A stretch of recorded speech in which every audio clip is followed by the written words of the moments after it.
Hi, we're Group 5 from the Business 450 class, Section 424. We'll be doing the Wimm-Bill-Dann case study.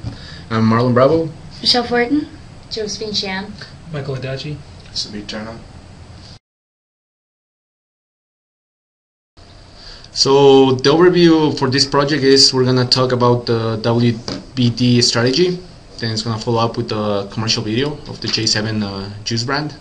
Then we're going to talk about the first metric, the second metric, the third metric, and we're going to end up with a conclusion.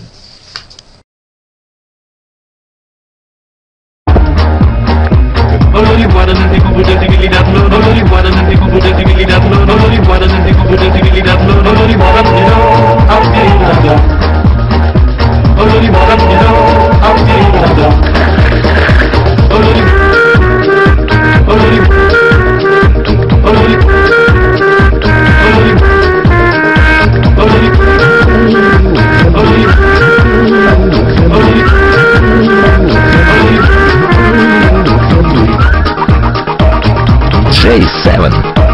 Живи. Играй.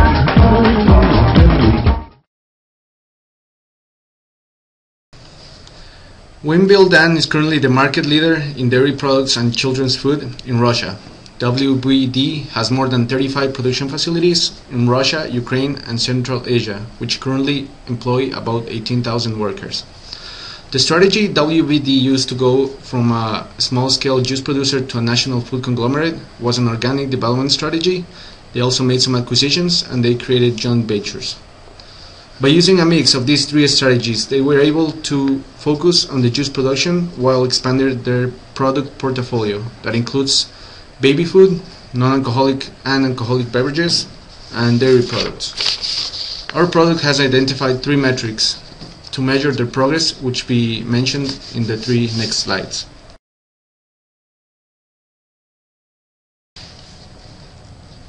Okay, so for our first performance metric, we want WBD to become the benchmark for juice in the Russian market. They're going to accomplish this with their Tetra Pak technology to package the juice using bright colors. They're putting foreign-sounding labels to attract attention. And they're also bringing a variety of juices into the market. Areas for improvement from what they did, they need to focus on various income segments to differentiate from other juice companies. They need to concentrate on maintaining and sustaining the growth life cycle phase through continuous development.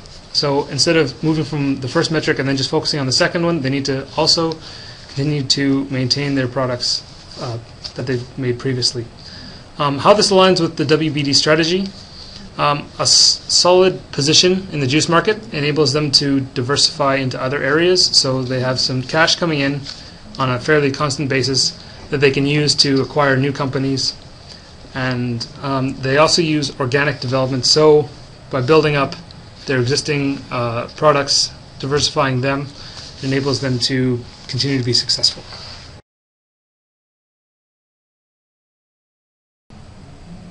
So our second metric here is that WBD should do diversification in their product line.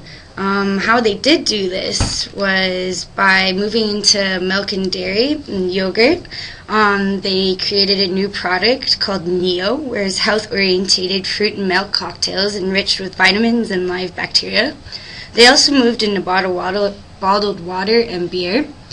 So areas that we think they could improve on is that they could conduct and understand their market research a little bit better so that they are solid on the demands of the market and they do not miss on any emerging opportunities. They could also, what they need to do is maintain their viable growth without losing focus on their current product lines. So they shouldn't get too wrapped up in where they should move forward without looking where they have been.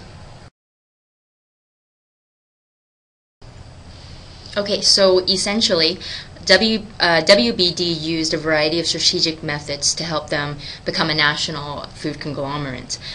They did this through through strategic alliance, organic development, and acquisitions. For example, they took over the Linonozovo dairy, and by doing this, they acquired stakes in the baby food plant and in 2 more dairies in Moscow. In addition, they gained control of 12 enterprises in Far East Siberia, Central and Southern Russia. Another type of acquisition they did was through the brand name of Bishkesut, which is the production of the hard cheese. They also acquired the Healing Spring Limited, which was a plant that produced, I believe it was water or milk. Through strategic alliance, for example, they had joint ventures with the Hungarian cannery Globus to move into the food sector, to kind of diversify them into that. They also broadened their product line to include yogurts, dairy desserts, to match an assortment of Western rivals importing the goods. They occupied niches, such as special product lines for children with various supplements and multivitamins.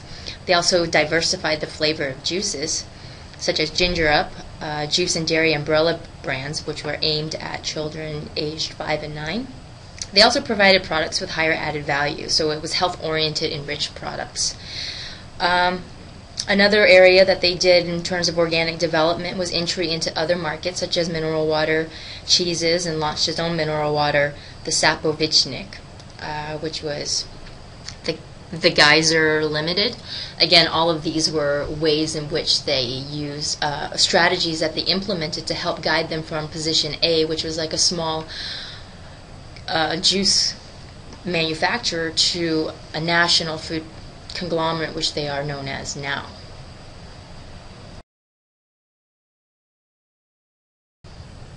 So the third metric we looked at for WBD was securing the supply chain. It looks like so far they've been pretty successful in this field, having trade branches in 26 cities, as well as distribution companies in 40 cities. Also, a majority of their stakes in dairies are in the Ukraine, Bashkortostan, and Kyrgyzstan. Also, they have committed alliances with dairy farms all over Russia, and they use these alliances to modernize production and facilitation, and then they acquired these companies.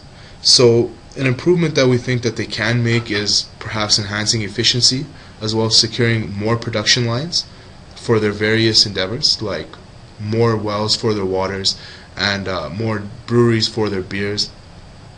And they also need to solidify their position as a national food conglomerate by bringing all these together under one big banner of WBD, so it becomes a recognizable brand for the people.